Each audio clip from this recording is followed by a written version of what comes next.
Good morning, everyone.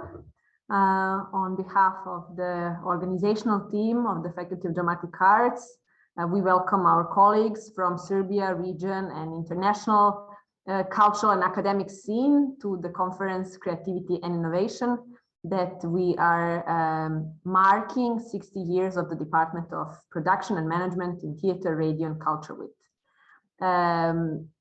Thank you for being with us today during the whole day and also tomorrow. Thank you in advance. You will see how rich program we prepared and how diverse and different interesting presentations will be including throughout plenary and parallel sessions throughout these 2 days.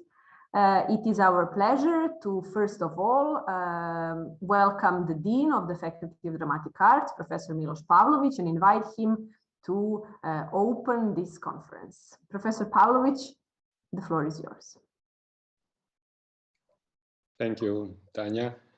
Dear professors, colleagues, partners, and students, it is my great pleasure as the Dean of the Faculty of Dramatic Arts to open the International Scientific Conference Creativity and Innovation in Theater, Media, and Culture Production, Vision and Values for the Future, organized on the occasion of the 60 years of the Department for Management and Production in Theater, Radio, and Culture. The turbulent times for the development of higher education institutions, such as the Faculty of Dramatic Arts, makes it more challenging, but at the same time a more creative and purposeful complex task to educate the future professionals in the field of the arts and culture. Since its establishment, our institution has guided the developmental process towards contemporary innovative models of learning. The Department for Management and Production in Theater, Radio, and Culture, and back then, the Group for Organization was formed in 1961. This was the year when it all started. The research and theoretical establishment of academic education in the organization, production, and management of artistic activities in theater, film, radio, television, and culture in the broadest sense. After 6 decades of its existence, it has become quite clear that the establishment of the Group for Organization at the Academy for Theater, Film, Radio, and Television has been a unique trait of the Balkan and Europe cultural space. Today, the department's interdisciplinary program for management and production in theater, radio, and culture provides a theoretical and project-oriented, highly professional education. Additionally, it is directly involved in the formation of the future important actors in the strategic, creative, and operational affairs of the local and international culture, arts, and media scene. The celebration of the 60th Jubilee of the department is a natural result of our wish to emphasize the department's contribution, influence, and significance in the field of the culture and media. Thus, this celebration is more than making history.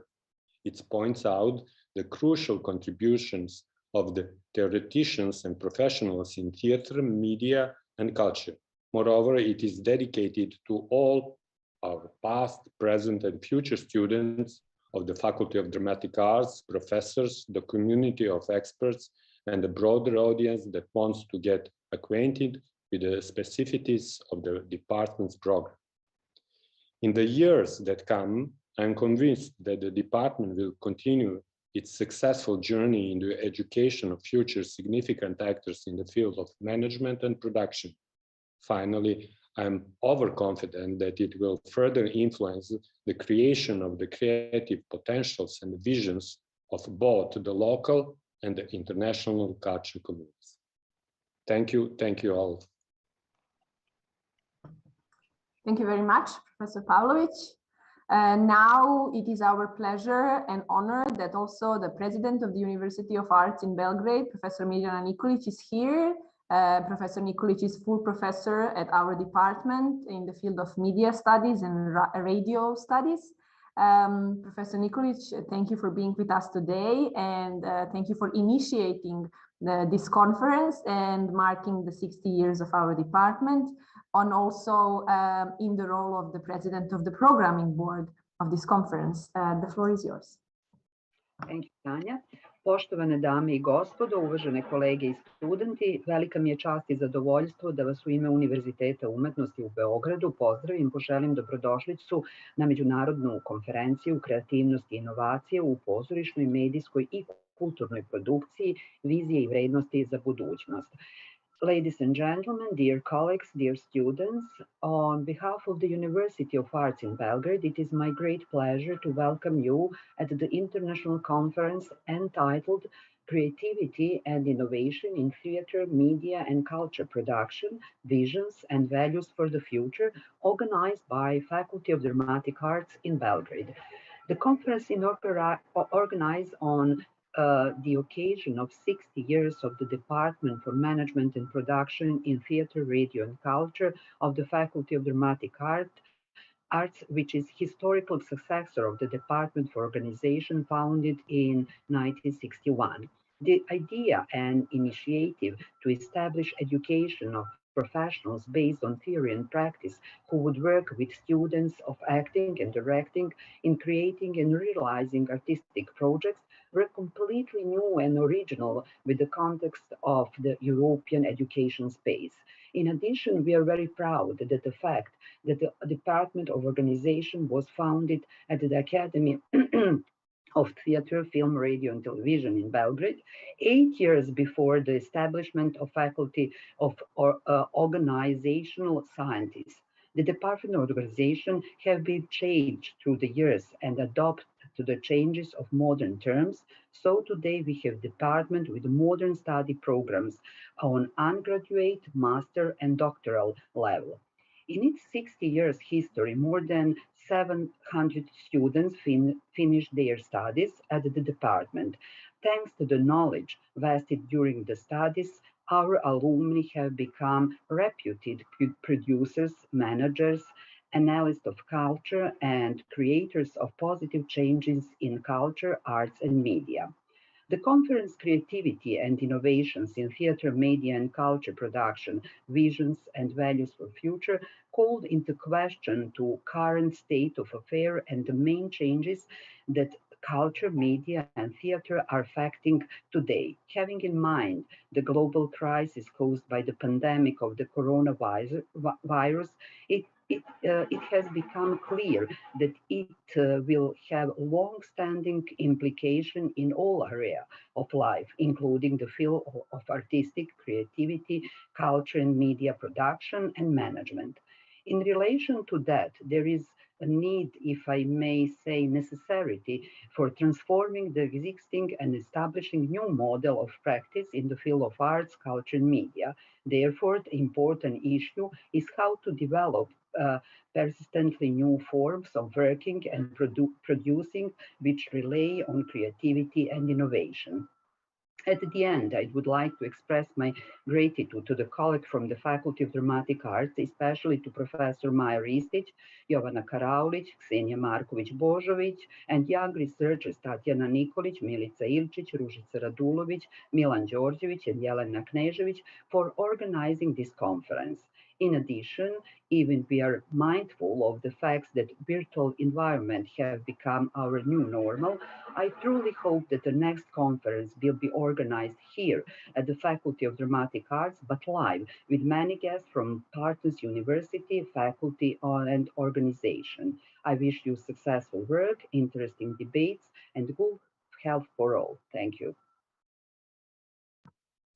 Thank you very much, Professor Nikolić, for your kind words and for your initiative and encouragement during this endeavor. And now, last but not least, we would like to invite Professor Anna Martinoli, Vice Dean of the Faculty of Dramatic Arts and also full professor of our department, primarily in the field of media studies and radio studies, again, to address us and to open the conference. Thank you, Tatiana. Good morning to everyone. And it is my pleasure actually to greet you in the name of the Department for Management and Production in Theatre, Radio and Culture.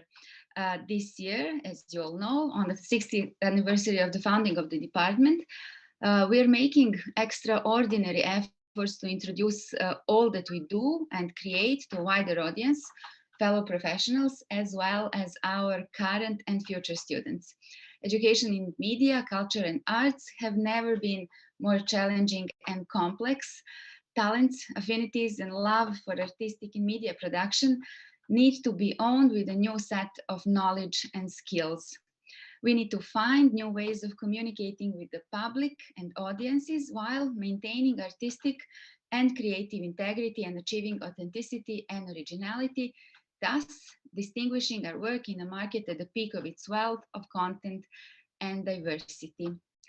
Our students' results, as well as our professors and colleagues, along with their active participation in Serbia's local, regional, and international media and cultural life, are proof of the quality and relevance of the programs we offer and of its clear focus and teaching methods. However, we are aware of the necessity to evolve and adapt in the exciting and challenging arts, culture, and media market. This also means influencing the public as well as public policies, the ones pertaining to culture particularly, as they are often scrutinized in predominantly populistic times.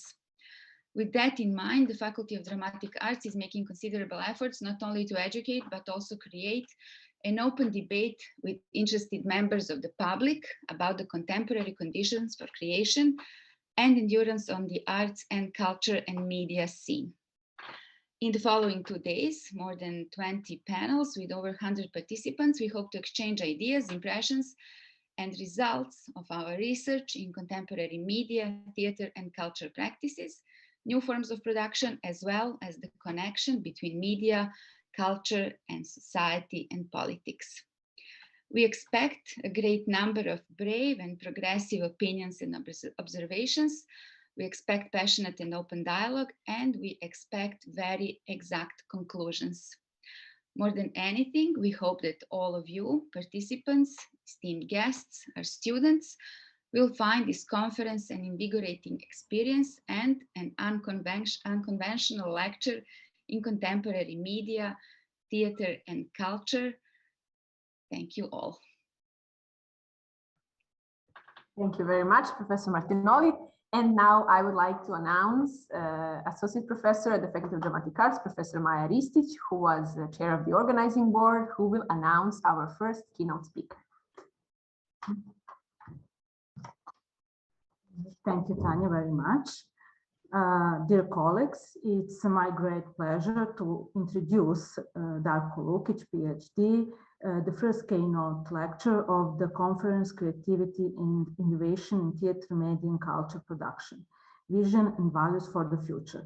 Darko Lukić is an independent researcher, certainly living in Germany, and one of the leading theoretician and practitioner as performing arts, management, and theater production.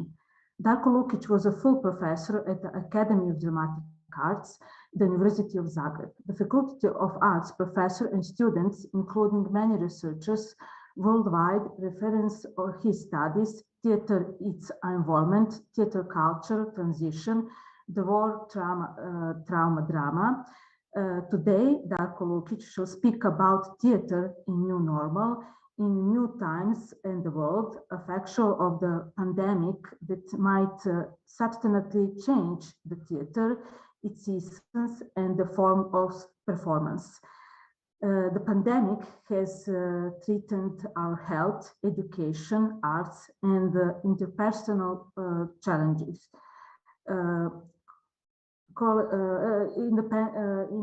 Interpersonal relationships, In the new virtual world, one can find new survival models.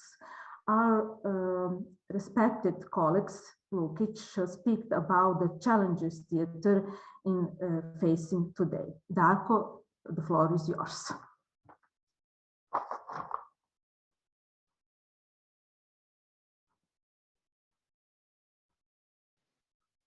So I unmuted myself, so the camera is mine, is it?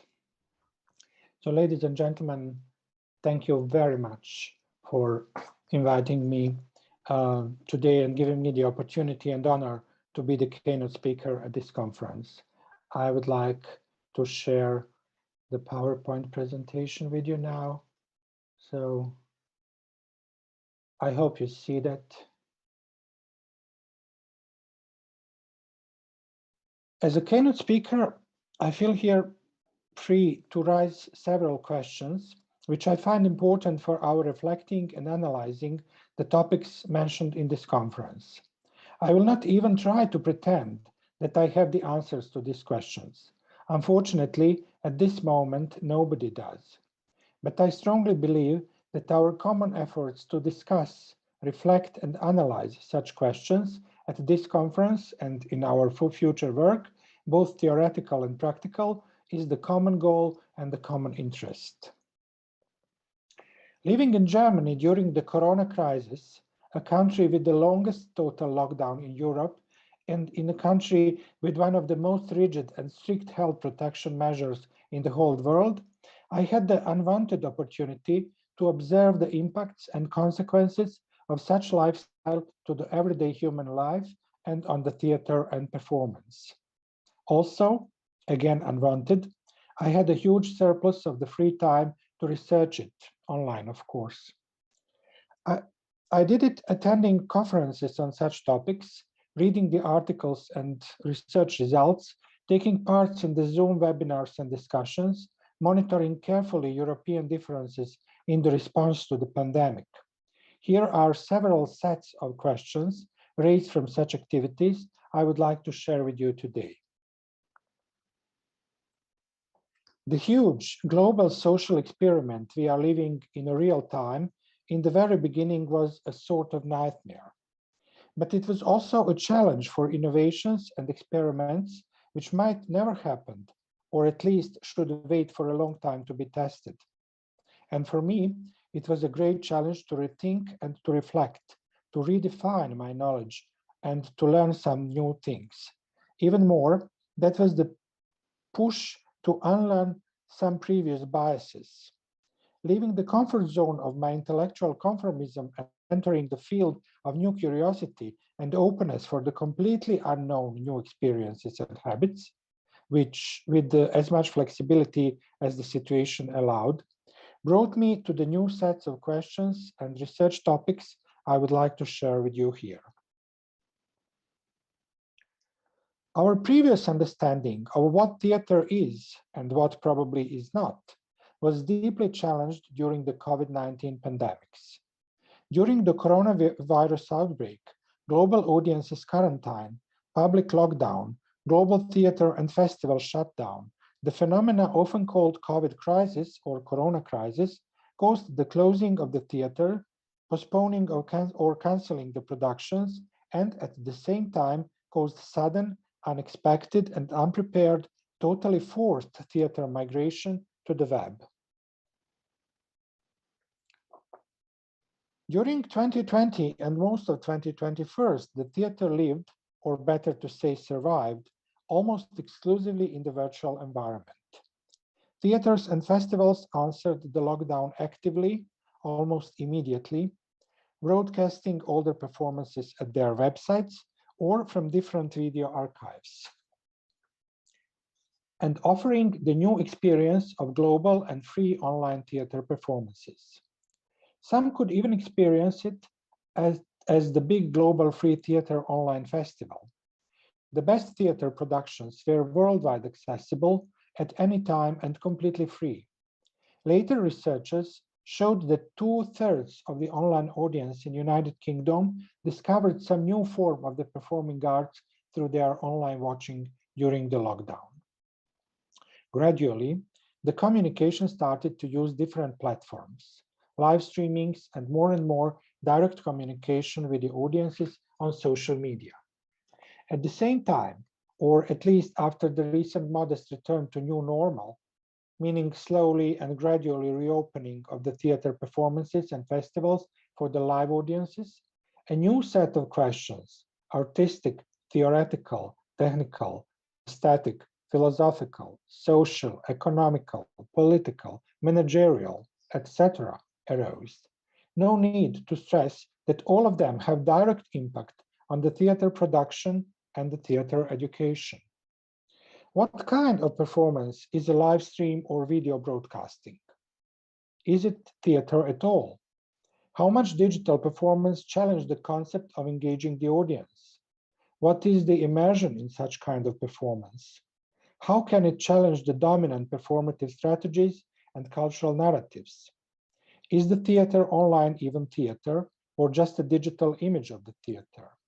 Is this nothing more but the substitution for live performances, what, for example, Thomas Ostermeyer described so sharp in just one sentence, quote, live-streamed theater is like methadone for heroin addicts.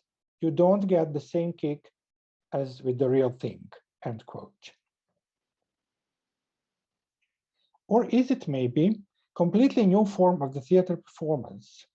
What is the impact of such media transition on theater, on audience, performance, media, critics, theater production, theater education, cultural policies, and cultural establishment?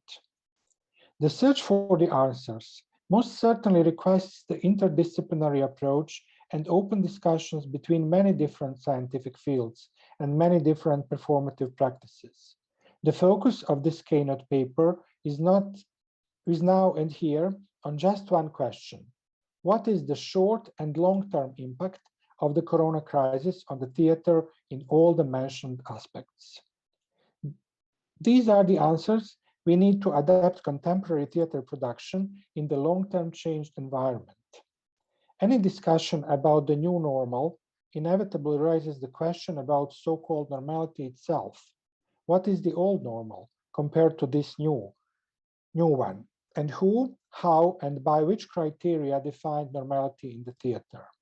That brings us immediately into the field of philosophy, sociology, cultural studies, and psychology. And that is the question which already is, and for sure will be, more and more discussed in the interdisciplinary and transdisciplinary fields. Let us reflect here more from the theater and performance studies point of view.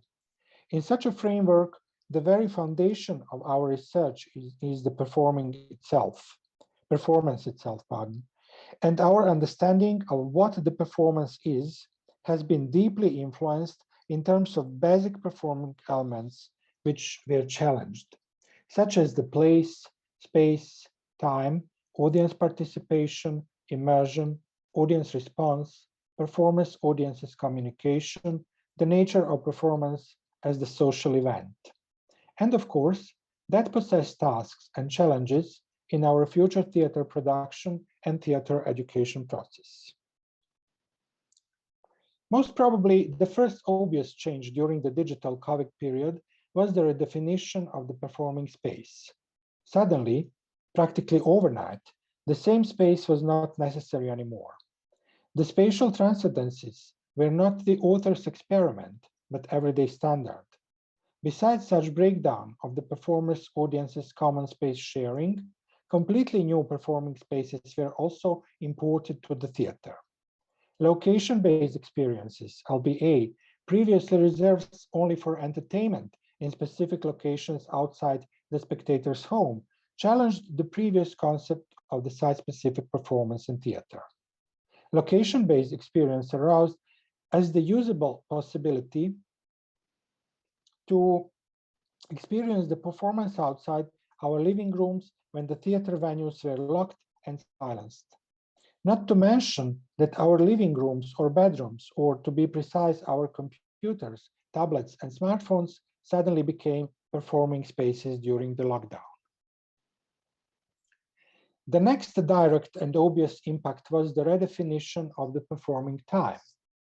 Suddenly, the simultaneously presence and the same time sharing between the performance and the audiences was not necessary at all. The performance, together with their performance, were still waiting for us with a simple button pushed on our remote control during any kind of interruption we had. Such challenge in our understanding of the time in the performance was logically followed by the redefinition of the narrative arc in dramaturgy. The break of the narrative arc was the exclusive privilege of the directors, choreographers, and dramaturgs as a part of their creative ideas and performing strategies. During the theater migration online, That was a random, voluntary, individual decision of every one of the spectators transformed into the consumers. Such an important term leads us to question of the performative presence. Digital theater and online performances opened a completely new field of presence and absence possibilities.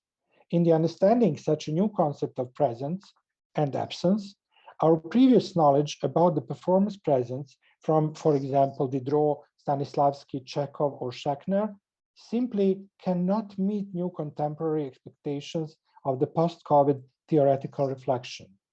I personally find Marina Abramović's concept of the performative presence much more helpful to start from.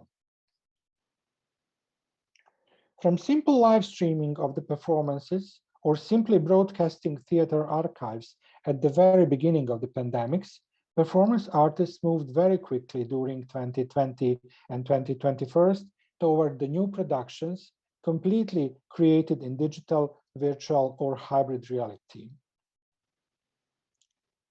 Something which was a relatively rare experiment or modest research division in the most advanced theaters suddenly became not only mainstream production, but often the only one.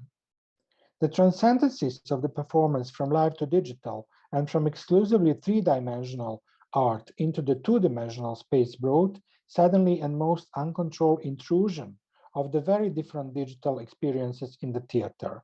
Performances borrowed or adopted or simply emulated the dramaturgy, strategies, and concepts of the gaming industry, esports, virtual realities, and augmented realities. Such digital immersive technologies challenged the theatrical concept of reality and imposed a new set of questions about the immersive and participatory performance. Virtual and augmented realities in the theater performance quite quickly moved the spectator from the position of co-creator and manipulator to the position of manipulated and passive receptor, or just user controlled by the virtual system. In sudden increasing of the hybrid models, hybrid performative forms developed interaction between technologies and classical stagings. Most of such performances developed the forms of mixed reality, blended the physical and digital worlds, bravely exploring the very limits of the human, computer, and environment interactions. Such new reality, or better to say a variety of the different realities, are based on the extreme using the possibilities of the input systems, computers, display technologies, graphical processing, and cloud computing.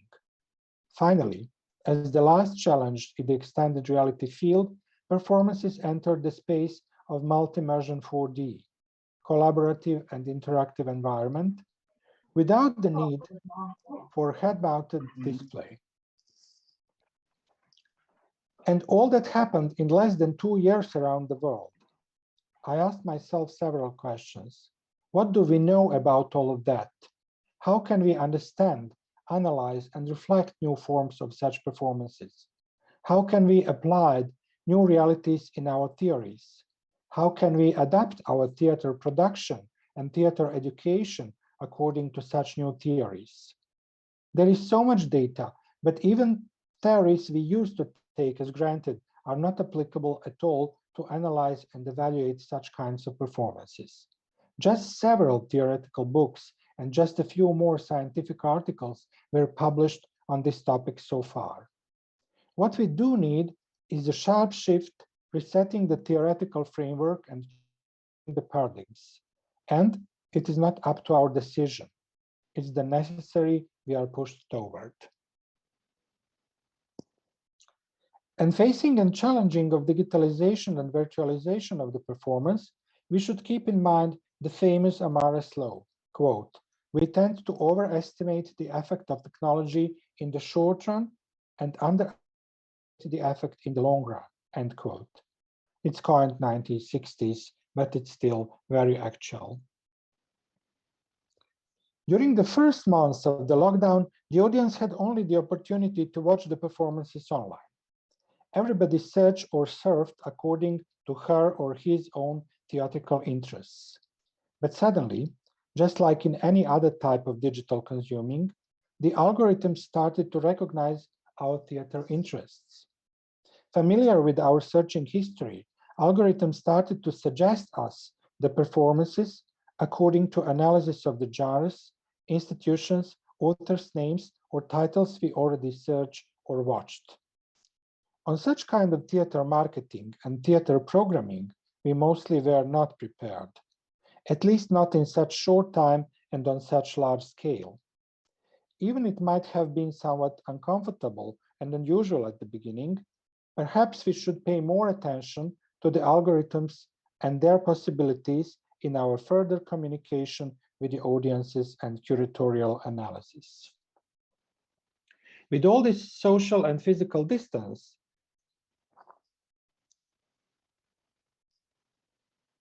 disinfection, masks, constant testing, reducing the crew, we should not ignore the impact of the corona on the working process and theater production. For now, let us leave apart the most terrifying question of the economic impact of the COVID crisis to the performing arts economies, which is for sure a topic for one whole conference. But we should not ignore it. The world economy is deeply disturbed by corona.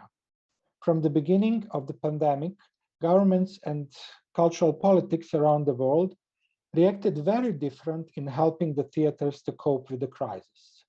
From very generous and careful help and deep understanding to the total ignoring.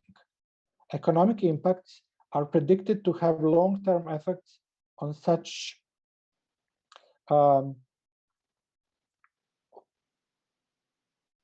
each country and its economy. How will the cultural policy strategies in different countries accommodate to such situation? How will that affect the cultural production in that particular countries?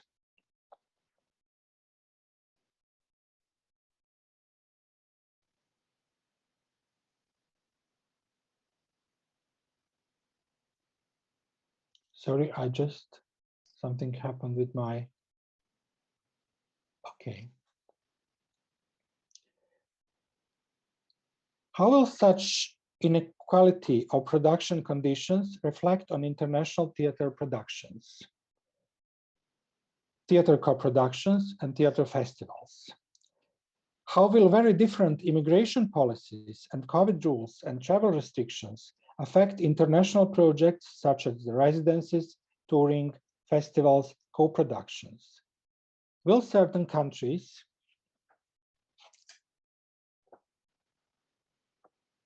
and regions for a long time stay out of the co-production, festival, and residence projects?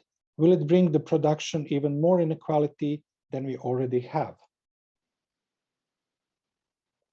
Besides the impacts of the performance, the COVID crisis made a significant and probably long-term impact on the audiences. Because of already changed space and time relation to the performance, the audience spatial time transition zones have been challenged as well. The very protocol of the production was affected. This is, for example, how the actors in Hamburg tried to keep the distance on the rehearsals in the very beginning of the pandemics in spring 2020. Making the improvised mixture of the working costume and props, actors just wanted to keep rehearsing in spite of the strict rule of 1.5 meter distance. The meeting of the audience's expectations was disturbed as well. Classical theater venues and classical live performances as a social event are fulfilling certain expectations, such as intimacy of the theater, dramatic experience of the participation, spectators' comfort zone, and their collective participation. Attending theater events is also satisfying certain particular human motivations, such as belonging, affirmation, learning, following the tradition, establishing the trust. What happens when there is nothing of mentioned. After the first reopening of the theater venues after the lockdown, several questions arose immediately. The feeling of confidence and security in big groups has been changed after a long period of lockdown and social distancing experience. The fear of the virus, but also the fear of the other human being around us and close to us, was established and it still persists. The early researches in the United Kingdom, for example, showed that 93% of the regular theater goers missed very much performances, but still 52% of them said they would stay away of the big groups of strangers, meaning of going to the theater, if advised for the health reasons. Also, 41% of the regular theater goers said they will wait some time with going to the live theater again. Just 19% said they will go to the theaters as soon as it opened the doors. Social anxiety produced during the lockdown and fear for the health and life produced by pandemic panics results with completely new situation with the audience. People now have the fear, or at least feel very uncomfortable, to socialize in the big groups. Most of the people going to the theater also feel very uncomfortable wearing the masks during the whole stay in the theater venue. Comfortability was disturbed by the new protocols with checking COVID passes, measuring body temperature, social distancing in the audience, wearing the masks all the time in the theater. In the very beginning, the complete audience was reduced to bubble audiences, a small group of professional theater goers, so-called usual suspects. That puts a very important question of our idea of the new audiences, raises the question of the elitism, of accessibility and equality of the new concept on the theater and cultural establishment. From excessively protection measures, often extreme, to the almost forced pushing the performances outside the venues just in order to perform, however, were two ends of the continuum of the reactions. Both were desperate and equally inadequate answers to the pandemic challenges. Happiness about reopening with strictly reduced audience, with social distancing and health measures, at this moment depends only on the question, how long in our desperation can we pretend that a small group of the isolated and insulated audience, watching 2 or 3 distance performers on the stage, really means normalization of the theater life and returning the audience in the theater venues. Theoretical questions and challenges appearing from all the facts and topics mentioned are how to approach post-COVID theater performances, which tools of analysis and which evaluation parameters to use, how to rethink and reflect the theater, how to reshape the theater theory and critics. And, last but not least, how to rethink and reshape theater and festival production.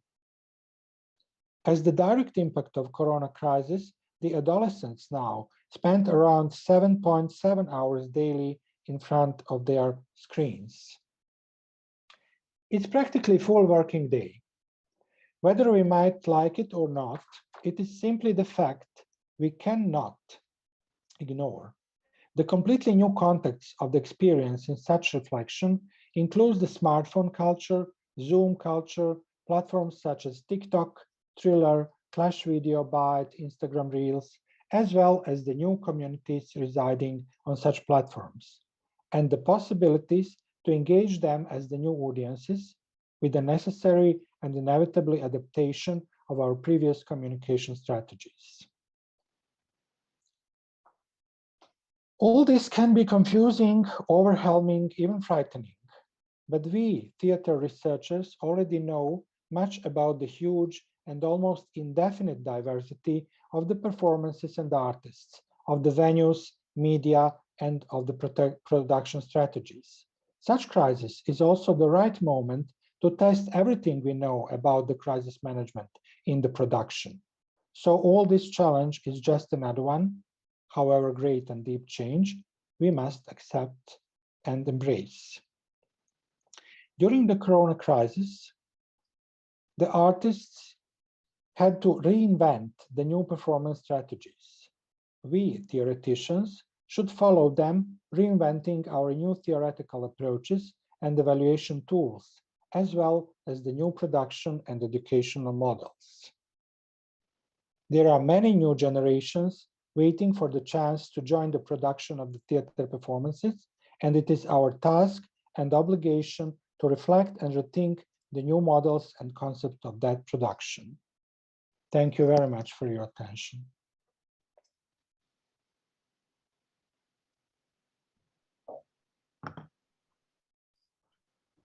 Thank you very much, Professor Lukić. If we would be in a physical space all together, now there will be an applause, but we have to pretend like there was one Zoom applause now. Yes, thank you so much. Thank you for your important presentation and a very relevant paper for the opening of this conference that, of course, has to reflect in different sessions and in different fields on the new normal and the huge changes that happened in the media sphere, cultural sphere, theatrical and artistic sphere in the previous years. Do we have any questions already among the colleagues present on Zoom? We do not have yet questions on YouTube and Facebook, but we also encourage colleagues who are following the presentation there to write their questions in chat or in comments on Facebook live stream or on YouTube live stream, and we will include those questions in this conversation. But do we have some questions first within the Zoom group?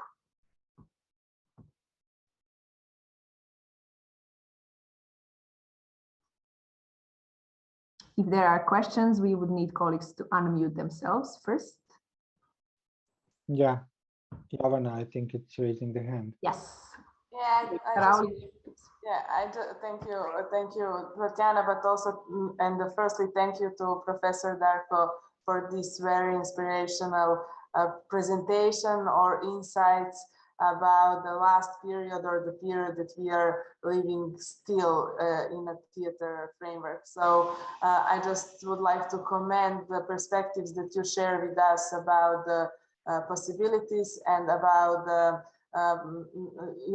the possibilities, how it can be developed in a future, keeping the good practices from the past. And I think it is very important because I think that we should all, for us, for theater practitioners or theater academics who are working in the field of production and management in theater, should think about keeping the good practices that can be extension and that can improve the future perspectives of theater, in a sense of not just blended online and offline, but creating new formats that can be implemented in a festival sense that you mentioned, but also in a practice in general. So it was just a comment, I don't have a question actually for Professor Lukić. Thank you again for your wonderful presentation. Thank you, Jovana. I think somebody. Thank you, Igor, for message. If there are no questions yet from colleagues within the Zoom, I would like to open with the question then. I think a colleague accidentally opened their presentation and shared their presentation. Yeah, there's another presentation, or? That is another presentation. Oh, sorry, my apologies. No problem. So Professor Lukić, you are saying that the huge changes that happened or that have happened in the previous years in the theater field also have relevance for audience development. And audience development is one important part of your work related to European capitals of culture, related to different institutions and institutional models. And maybe we can try to discuss further a bit here also how does new normal looks in terms of theater and audience development. You are saying that it definitely created some new challenges for the communication with the audience, but then also that we have new possibilities in terms of communication with the audience development, that we should pay more attention to algorithms, that maybe we have some new audiences closer because of the, how did you say, rapid, unnecessary, forced changes. So if you can deepen a bit the notion of, or the relevance of these changes to the audience development. And then the second question would be if you can have any kind of different parts of Europe or different parts of the world comparative perspective here, any kind of comparative analysis here. You work internationally, you are currently based in Germany, but you are very aware of what happens in this region as well and different regions of the world. So if you can give us any further comparative perspective and comparative analysis. Yeah, first, if you allowed me first to answer to the second question, I also mentioned in my paper the United Kingdom experiences, just because the audience agency of the United Kingdom has at this moment the best analysis of the last 2 years. They had at least 3 conferences, as far as I know, on that topic, and they did a lot of surveys, a lot of researches, and they have exact data. As far as I know, Germany is already doing that, but they are not finished. And most of the other countries, I know 3 months ago, I heard on one conference online conference that Finland is also completing the results. So at this moment, we don't know what are the exact results, but I was scared with the British results that almost half the regular theater goers, meaning people who are going 3 or 4 times a month in theater, decided to stay home and wait the better health situation before going to socialize. It's a deep social trauma, and I'm the most concerned, coming to your first question, to the audience development, that we have to adapt to it, because all our strategy of audience development was developed before the pandemics, on the concept of audience participation, on the concept of going into the communities, communicating in larger groups of the communities, and now we had to do it last year and a half, almost everything online. That means completely new strategy, completely new approach, completely new way of communication. Also, I realized as a teacher during my work on Zoom that students are really tired of online learning and online working. And once you organize the workshop, for online workshop, for example, you have very few interested participants in these days. And in the very beginning of the pandemics, it was like 100 people interested to join the different kind of online education. So there are the things we have count on. We are trying to continue with the previous audience development strategies, but inevitably we have to adapt them. There is not possible anymore to communicate with such a big, huge groups of audience. The second thing happening right now is a kind of segregation between people with the COVID pass and people without COVID pass. We spent almost whole 20th century to democratize accessibility to the cultural events. And now the simple fact that some people have in smartphone code and some people have not is another type of segregation people for their approach to the culture. I am not going to discuss is it okay or not. Is it are the measures from the point of view of health, from the point of view of health politics, from the point of view of medical reasons, are they okay or not? But that is the fact that we excommunicate some people. So this morning I wrote the information, for example, that the New Year Eve party at the Times Square in New York will be reserved exclusively for the people with COVID pass in their smartphones. So it's already like that in all the theaters, almost all the theaters in Europe, in European community. You cannot simply enter without the COVID pass.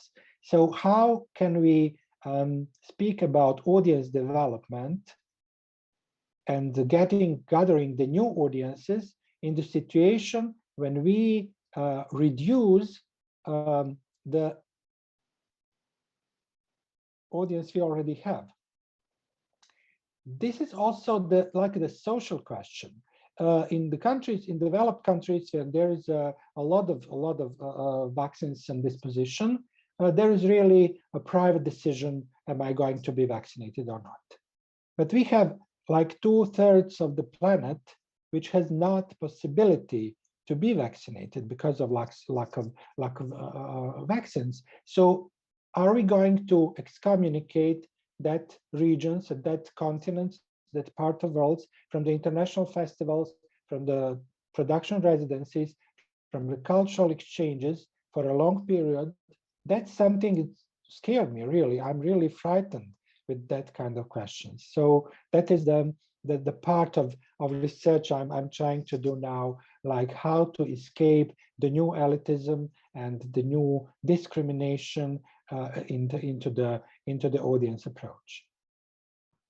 Thank you very much. The audience development was complex and complicated enough even before, and now it is becoming extremely complex, of course, due to all these dimensions that you mentioned. We do have 2 questions in our Zoom chat, and I will read them. Colleague Igor Vesovic is asking for particularly. I see them. If you do you want to read them yourself? Yes, I already have it in chat. We just need to read them for the live stream. Igor Vesovic asked me, what particularly interesting practices have you yourself witnessed during the pandemic, institutionally or otherwise?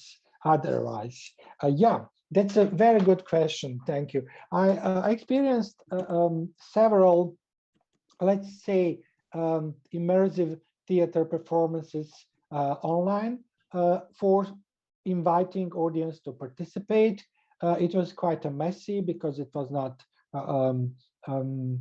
well organized. It was interesting for me to think about the one more question we have to reconsider in our approach to the audience development. We pre-assumed that all the participants, all the audience, have the same level of digital knowledge, have the same level of media literacy, but that's not true. That's simply not true. So in that experiences I had, some people had simply a very bad internet connections because they are living in the rural parts of the countries or somewhere where the internet connections is not good. Some people really did not know how to participate because they had no experience in video games before. So etc. etc. So suddenly for the audience participation, we need some high level of media literacy and let's say technical accessibility and technical possibilities. The other question is Anna Soldanova. Anna, yes, I saw Anna. I would like to ask if you think that these changes, technological, ideological, time, space, etc., would somehow happen anyway, but probably in their own time. Yes, I do. I think that would happen in a few years in advance. But the problem for me, the problem with pandemics was that we were absolutely unprepared, pushed in them. We didn't have time to plan it, to organize it, to slowly accept the changes, to adapt to the changes. We were just practically overnight pushed in the completely new situation, and it was like accelerating the changes several times more than it used to be like regular without pandemics. Now the changes were forced by COVID-19, and in some cases could do more harm than help. But if they happen in their own time, naturally, would we be better prepared to work within them? I believe yes, because the changes would be controlled, would be organized by the professionals, would be a result of the experiments of the theater artists and theater theoreticians, and would be like a challenge, like a common effort of the teamworks around the world, people doing on that changes. And in somehow we would be in charge of the changes. In this situation, I had impressions that the changes are in charge, that we have to quickly adapt to them and not to by any means control them or manage the changes. Thank you, Professor Lukić. And we have another question by a colleague here in the Zoom room, colleague Snežana Lidmund-Nagai. You can unmute yourself and ask your question. Mm-hmm. Thank you, Tatiana. Thank you, Professor Lukić. It was a really inspiring presentation, and I must admit that last year I've been also very much worried about same issues, and I prepared I made some survey trying to reach answers to the questions you raised about, and luckily I would have a chance to speak later on about it. My topic was the same, but in the case study Serbia. And just before answering the latest question, you raised the question about diversity, or how much theater is elitistic and will become elitistic by new changes. And I think that traditionally in Serbia, theater is very much considered elitistic and hermetically closed. So with this experience during the pandemic and with online streamings, which many authors agree that they are actually just an information, theater performances were not all prepared for broadcastings. And even though if it's just an information, it managed to reach the audience, which is not regular audience, theater audience, and open a door to many people who are living far away, which are not economically situated well, which are having not popular working hours that you can afford going theater at 7, 8 in the evening, and so on and so forth.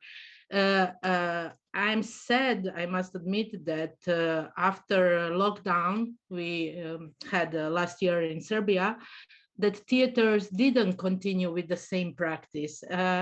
And reflecting on the latest question you answer, yes, pandemic maybe speed up things regarding digitalization, but it's a fact that we can't ignore, and we shouldn't stop working on it. We should try to prepare better, and definitely I think it has a potential for new audiences and theaters which won't be probably called anymore theater when they are in a theater performance, when they are in a digital environment, but still theaters has an important mission, and theaters has a very important task to really adopt for new audiences and for new environment and everything. So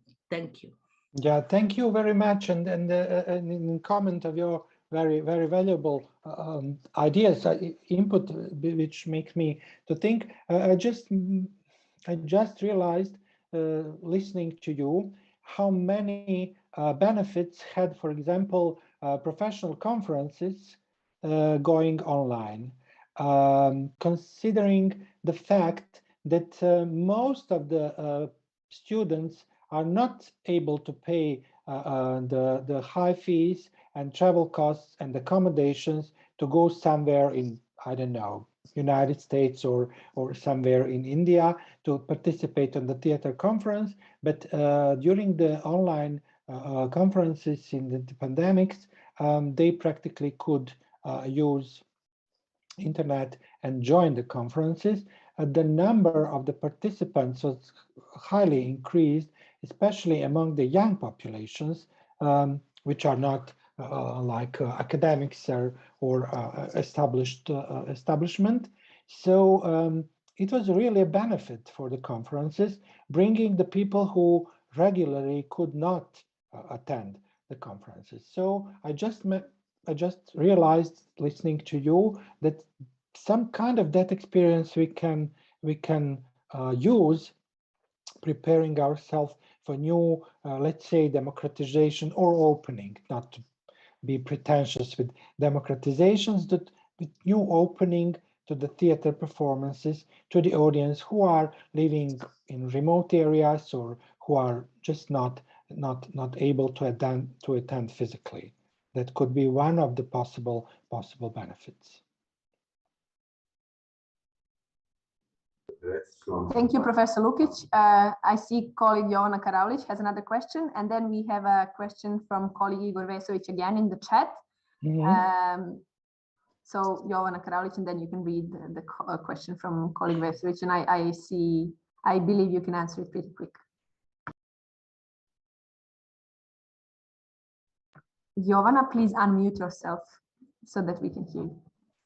Yeah, thank you, Professor, for your thoughts and extension of the perspective how we see theater today. And I guess, or I can assume what your answer can be about this. But do you think that this new normal or new paradigm should include more notions like togetherness or solidarity, cooperation, as main future philosophy of management processes? As you said, in one moment, the students and practitioners are tired of this format that we are now in. And I think that this kind of collaborations, which are more oriented towards kind of making new societies, can be possible solutions for the future. So I just want to hear your thoughts about it. For new solution for the future, in kind of opening the democracy, if I understood you. Yeah, I think it's we have the possibilities. As I said, some activities paradoxically became more democratic and more accessible during the corona crisis, because people only needed to log in into the projects without traveling and anything. But on the other hand, I would like to raise awareness about how long are we dealing with the problem that, for example, international festivals or international productions, co-productions, international residencies would have to exclude people not on base their artistic contribution, not on base that their program values or their project values, but just a technical question of how do they can attend, or do they have to be quarantined 14 days or 21 days or something. So that's the question I think we should discuss more and more. We can use all the tools we have to do it more accessible, to do it more environment friendly and more usable for the as much audience as we can. But on the other hand, we cannot pretend that we are living in a world of huge inequality, and it became so painfully obvious during this pandemic crisis. Yeah. Also, answering for the questions I got from Igor in chat. He said, I apologize, the question is too sensitive. In that case, I would kindly ask you to disregard it, but I would like to ask, why do you perceive the vaccine-induced conditions as a privilege and elitism and not as a necessity for getting back to the communal experiences and the safety that you mentioned during these times we've been deprived of? That is exactly a very good question, and connected with this, I'm discussing now with Jovana. I have been vaccinated twice, and yesterday I made an appointment for the third booster because I'm privileged and I can do that. I just called my family doctor and say, can I ask next week? And she said, sorry, next week it's too busy. Can you in 10 days? But a lot of my friends living in other parts of the world simply cannot afford not the first shot of the vaccination because there is no vaccines in their areas, or there is a lack of vaccines, or they are not in the priority groups of elder or ill people. So they it's not up to their decision that they can be vaccinated. That was I'm talking about some kind of privilege and elitism. I think it's, if you ask me, I think that it's absolutely necessity if we want to go to the normal life. I think the vaccination is necessity. As I know, the experience in Serbia is very well, because from the very beginning in Serbia there was enough vaccines, not only for the citizens of Serbia, but also for the neighbor countries. Serbia so generously offered the rest of the vaccines. In Germany also, there is no problem. Anyone elder than 11 can go to family doctor and just ask for the vaccine, first, second, third shot.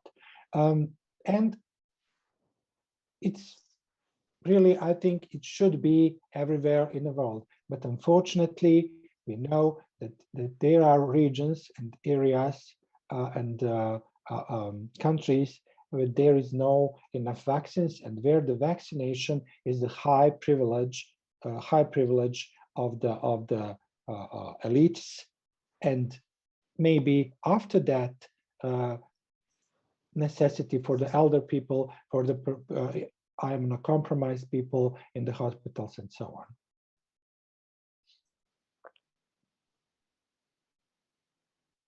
So Igor answered me that it was precisely what he asked. So that's I hope that I clarified my position. I understand the fear of the people who don't want to be vaccinated. I think we should talk to them. We should discuss with them. I don't think we should segregate them, discriminate them, treat them as a I don't know what. I am very pro-vaxxer because I think that's the really scientifically only way that we can go out of this situation, But I would love to see the situation that opportunity to be vaccinated is worldwide shared and accepted in all the countries in the world, and that all the citizens can just go to their doctors and get the vaccine if they want to do that. Thank you, Professor Lukić. I think we concluded that topic and we discussed this particular topic enough. Colleague Dominic Fayenuo has his hand raised. Just want to check if that is intentional. Do you still have the question to ask? Oh yes, I already but I was asking that with many potential audience kicking against vaccine, we have increased pressure from government to initiate the COVID passport. What do you think theater as a concept, as a chance to return to former glory when we have potential audience? vaccine. I'm sorry, Dominic, I don't hear you well. Can you troubles hearing you? Yes. We have troubles hearing you, but colleague also wrote his question in the chat, so we can see the question in the chat. And it is again related to vaccines and passwords, but it is about optimistic future, right? Yeah. Yes. So what are the prognoses for the future? What are the prognoses for the future? As far as I know from the medical experts and immunology experts, is that we will not need any more COVID passports to go to theaters or to cinemas or to go to sport events. When we get the herd immunity, or through very high level of vaccination, or through very high, unfortunately, level of survivors. Professor, but the question is more about the theater future. So how does theater take its part in its own hand, says colleague Dominic Fajanuvo. So do you think theater has a chance to return to its former glory? And if yes, how does theater take its part in its own hand? And I think this will be the last question that we will. Yes, I think we have a chance. Yes, I think we have a chance, but if we start to work on it very seriously. So the production paradigms are obviously changed. We have to analyze them, we have to adapt to them, we have to adapt the production and education and the theory to new situation and to benefit from all of that. Of course, there will be devastated impact, but also I mentioned a lot of optimistic impacts, and I'm optimist. I think that it will take a time, it will take a work, it will take a collective work, networking, a lot of sharing experiences and knowledge. But I believe that we can come to the new positions which will be satisfying for all of us. Thank you very much.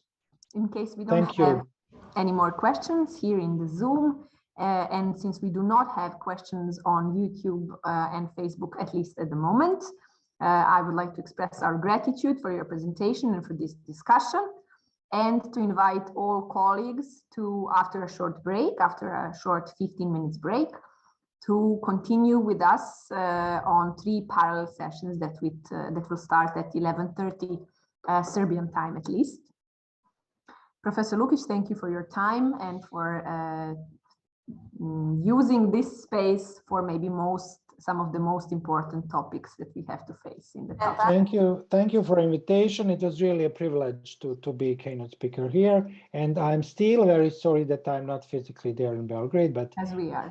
But we can have a physical applause for Professor Lukić. Yes, so thank you. Thank you. So see you.